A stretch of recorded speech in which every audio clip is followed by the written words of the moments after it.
Welcome back to Hypertufa Part 3. Are you ready for the reveal?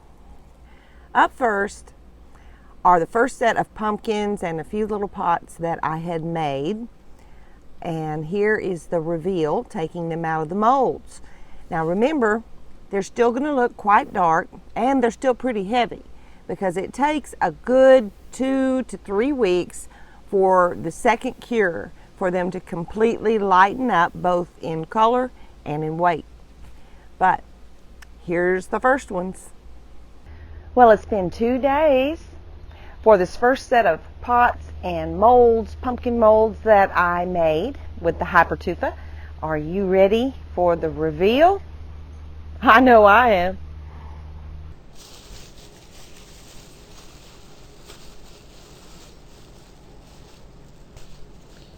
You know, I realized when I made my I Do pumpkin that I had the I backwards, which is very disturbing. But you know, you can carve into these after this first little cure because they're still a little wet. So maybe with one of my other pumpkins I can make a better I Do.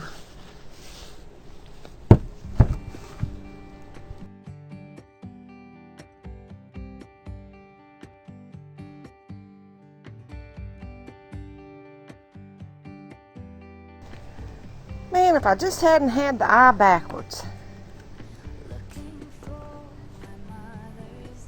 I'll show you in a second. Right now I'm just using a, green kind of scrubby pad to kind of smooth this out a bit. And you know, I might be able to fix this I Do. You'll be able to see it a little better because after this does the second cure, which takes about 2 weeks, at that point I'm going to do some different stainings and aging with moss. I'll show you how that's done, where it will actually grow moss on it.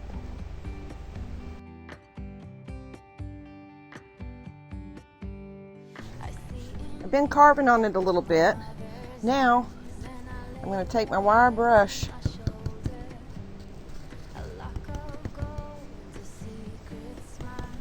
and give it just a little bit rougher look so it's not quite so smooth.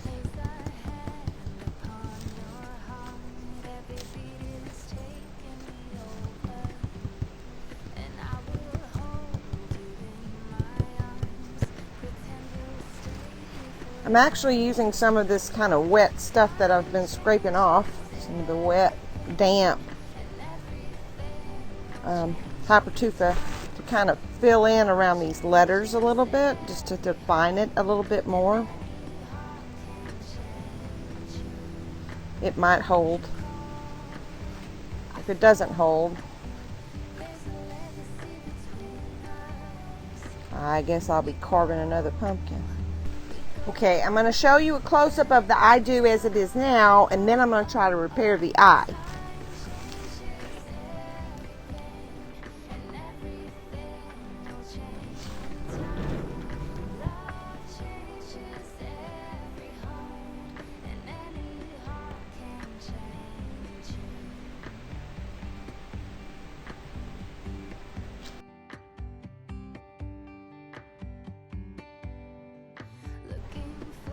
So at this point, we need to do the second cure, which is going to take about 2 weeks. You can even go longer if you want, 3 weeks, a month. They say for every day you let it cure equals like a year of its life. I don't know if that's true or not, but as it gets cured, as I said before, it's going to get lighter in both color and in weight. These things will not be heavy. At that point in time, for the containers, it'll be time to drill holes in the bottom, drainage holes, if you want drainage holes. And also for the planters, we need to do something to neutralize the lime. So I'll be showing you that. And if you want to change color, stain any of them, I'm going to give you some ideas for that, show you kind of what I'll be doing. Oh, and as I mentioned earlier, aging them with a special thing that will help moss grow on them if you want that look. So we're putting this pumpkin back in its bag and back in the shade in the cool, dark place, my office, for 2 weeks. This may not be that hard to get off because the paper stuff feels real wet. I hope it's cured. I guess we'll find out. Oh yeah, that's gonna be easy to come off. It's still pretty wet.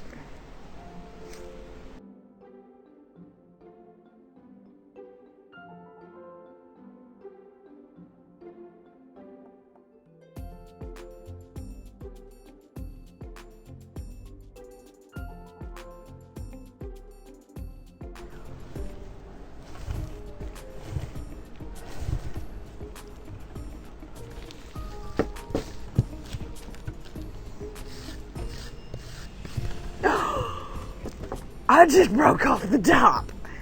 Oh no. Well, that was stupid. Absolutely stupid. And now I'm getting water all over me.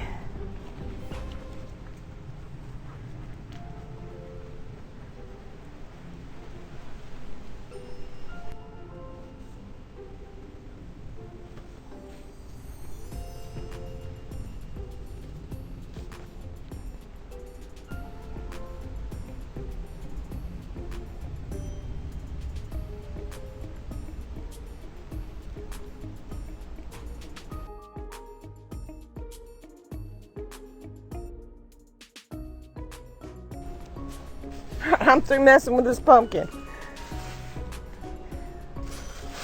Back in the bag you go. See you in a fortnight. Paper mache pumpkin number 2 just revealed. Do as I do, not as I say. I mean, do as I say, not as I do. Because apparently I did not get this real good on the bottom with spray pan. See what I mean by about they kind of tear up? Okay, but that looks good. Now I'm just going to lightly beat on the side.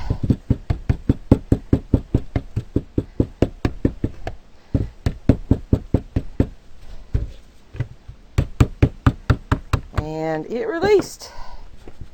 Oh, almost. Oh, yeah, it did.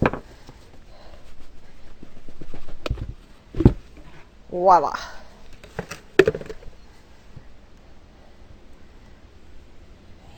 Look how pretty is that. Now on the top, we can smooth it out or leave it rough.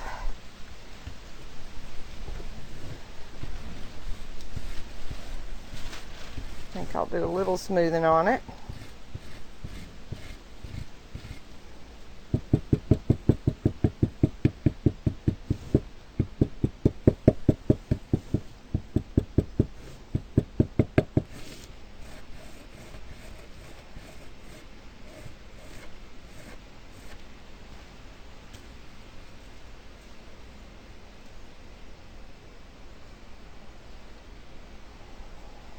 Isn't that pretty?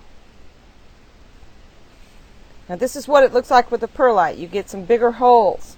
And I'm going to make one today. Actually yesterday I made several things using vermiculite, and today I'm going to use vermiculite also.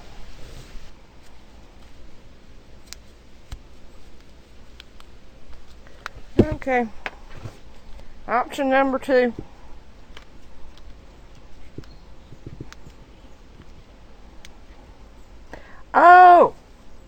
I remember, this is the pot where I had the carpet pad on it.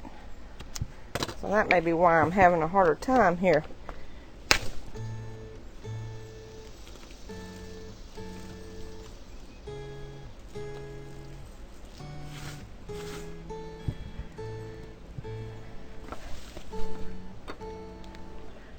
Oh, cool beans. That's gonna look so cute, isn't it?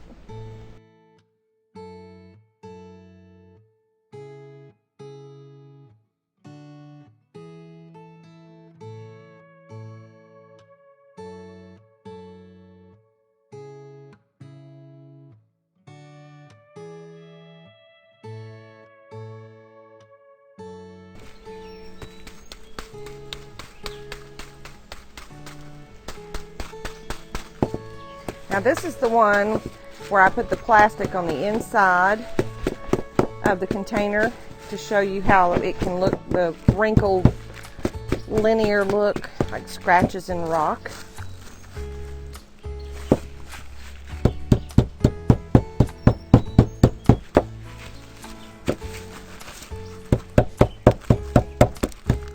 There we go.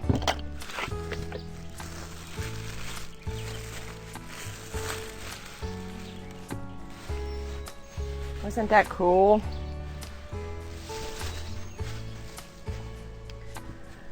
I love that look with all the lines in it. To me, that just looks like a real piece of stone.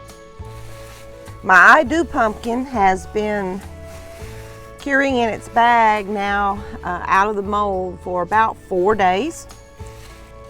And it is starting to look a little bit lighter, but I wanted to check on it and see how the I Do letters look, because if you remember, I used some of those crumblies and some water to kind of fill in where I had messed up on the lettering. I honestly think it's going to work just fine. This is one of the molds that I made with vermiculite, but it also has the colorant in it.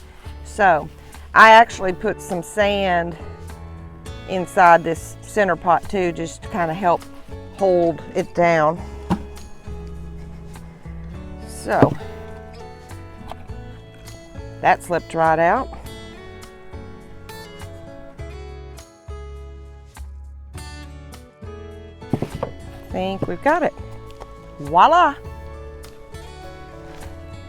Isn't that a cute little planter? I'm gonna like the color too. I think as it ages, it's gonna be really interesting. And there's some little pigment in spots that didn't get quite thoroughly mixed in, but I honestly think that might add some character to it. I'm going to zoom in and let you see the texture before I actually start texturizing. Can you see the interesting texture? And there's a little bit of the colorant. Forgive my terrible nails. I think it's really pretty.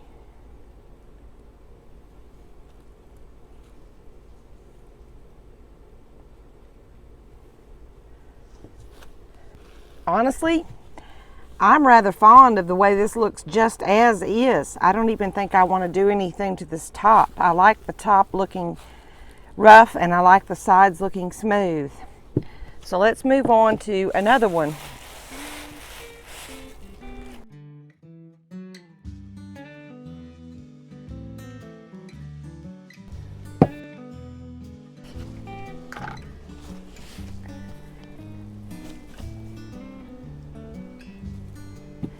Now, just to show you some different variations you can do using the wire brush, I'm going to kind of smooth down that outer edge first.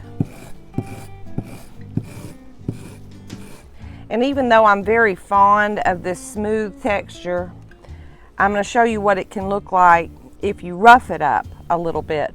And I think since this is such a short pot, I will go around the pot rather than up and down. What this does is it exposes, well, in this case, the vermiculite, so I didn't use perlite.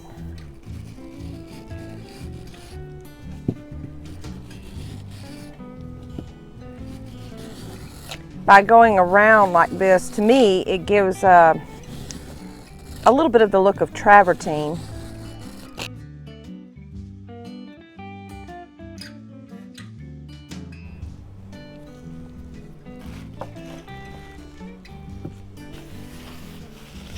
I'm not going to put them back in their plastic bags just yet because I want to lay them all out for you when I'm done.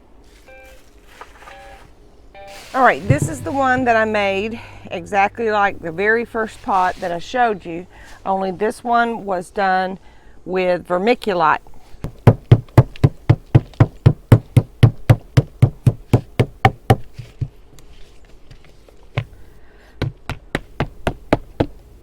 And there it goes.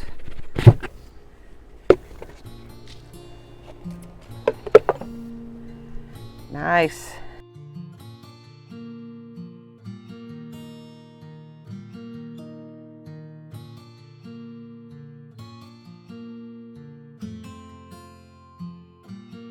Now this one I had not roughed up, if you remember. See, I just took the lip off of this one. I had not roughed up this one. I left it smooth. But you can see the difference in the look. I mean, they're both nice.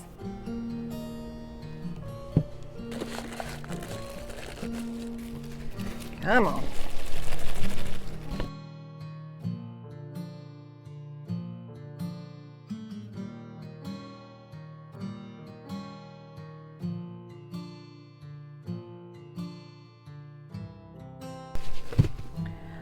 Okay. Maybe I can use this knife.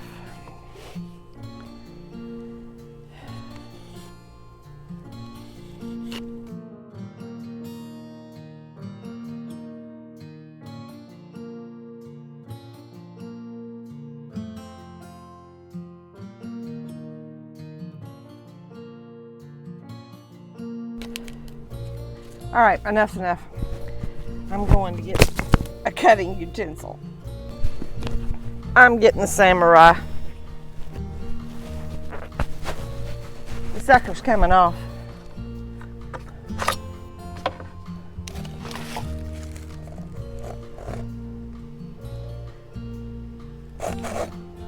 I just have to be careful not cut through my Hypertufa.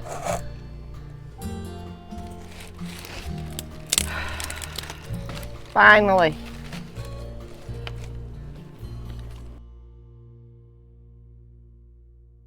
But you know what? I like it. I think it was worth the effort. It was an old basket. Just know next time that I'll have to destroy my basket in order to do it. This one too was made with vermiculite 2 days ago. But I am going to go ahead and undo it. Haven't had any problems with these others. I am still going to wait an extra day on that trough though. But this is the bowl that I want to put around my umbrella.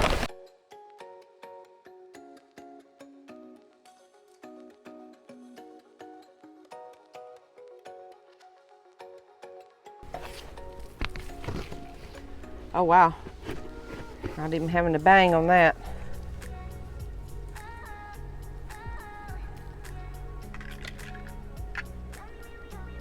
You know what I should have done, because this bowl was so cheap?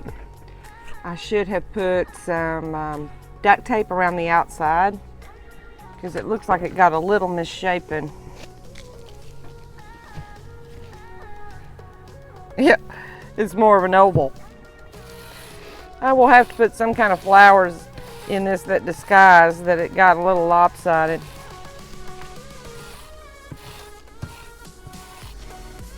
Before I put all these back in their individual bags and back in the house to cure for 2 more weeks, I'm going to lay them all out so that you can see them.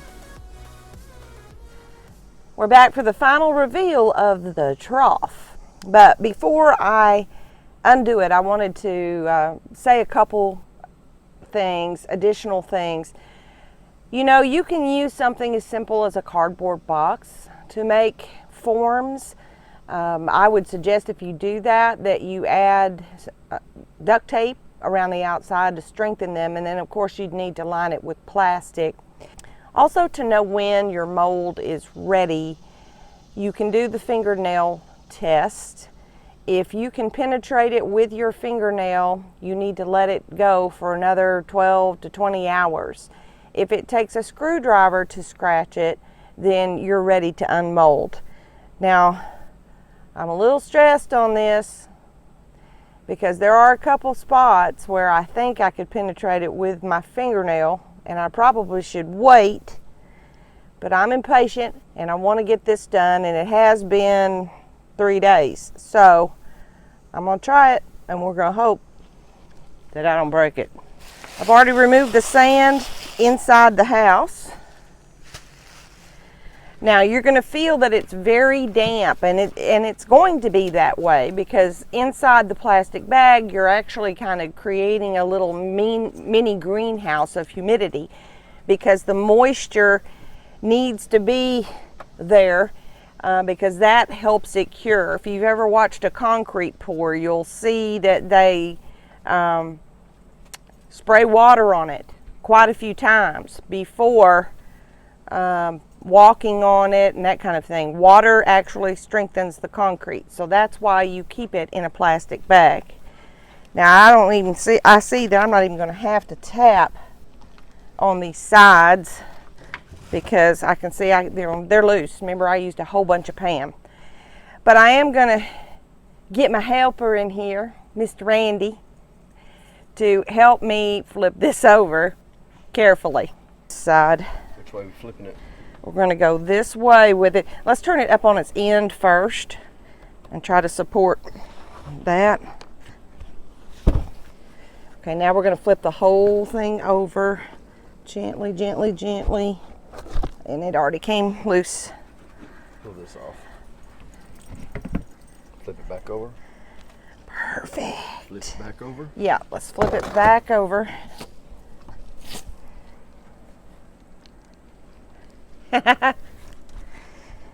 All right.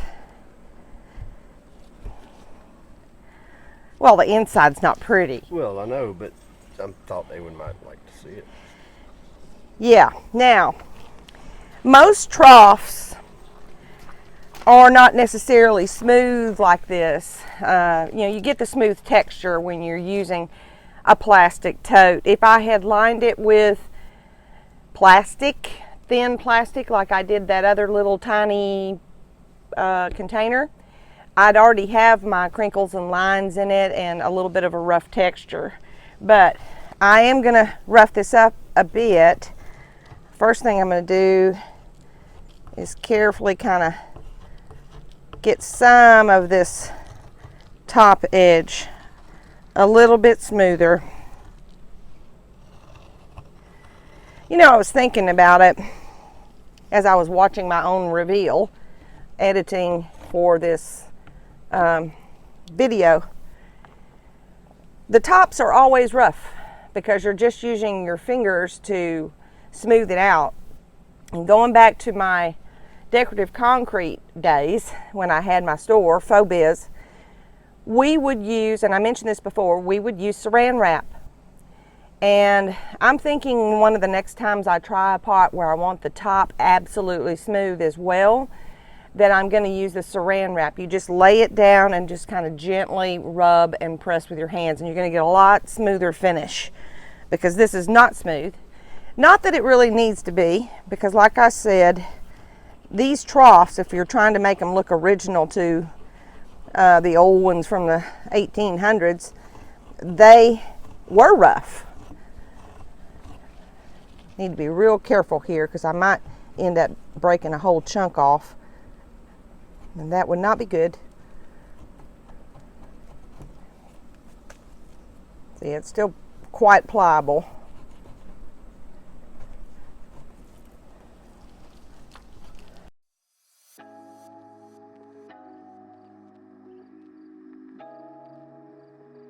You might have noticed earlier on in the video I was using the back on the edges here, and that works really well for kind of rounding them, making them not quite so sharp. Now, I'm going to do a couple of techniques here. Use the wire brush, but then I'm also going to create some veins that look like a fracture kind of in a rock. So the first thing is just to go through and just rough it up.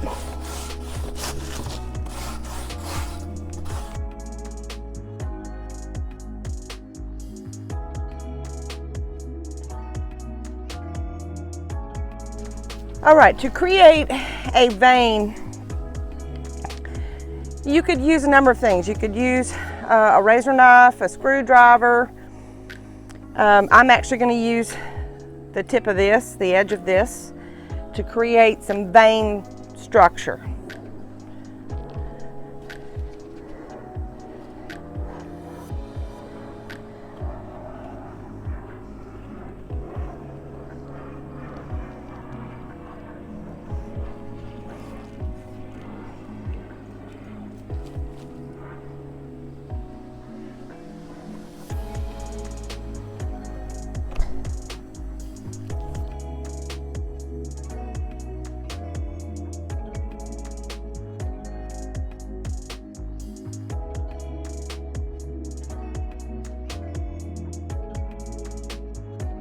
Let me zoom in, see if you can see what I'm doing. Okay, can you see?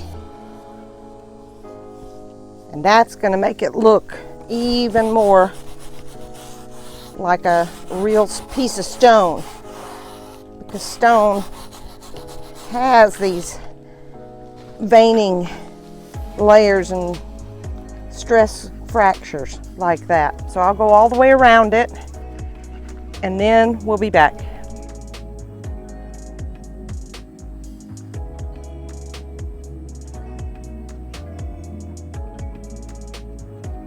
When you're creating your vein structure, just really look at your piece. For example, there was a little divot right there. So rather than have that totally look like a mistake, I just pulled a vein through it and out of it to make it look like it is real. I hope you enjoyed tagging along with me on my Hypertufa projects.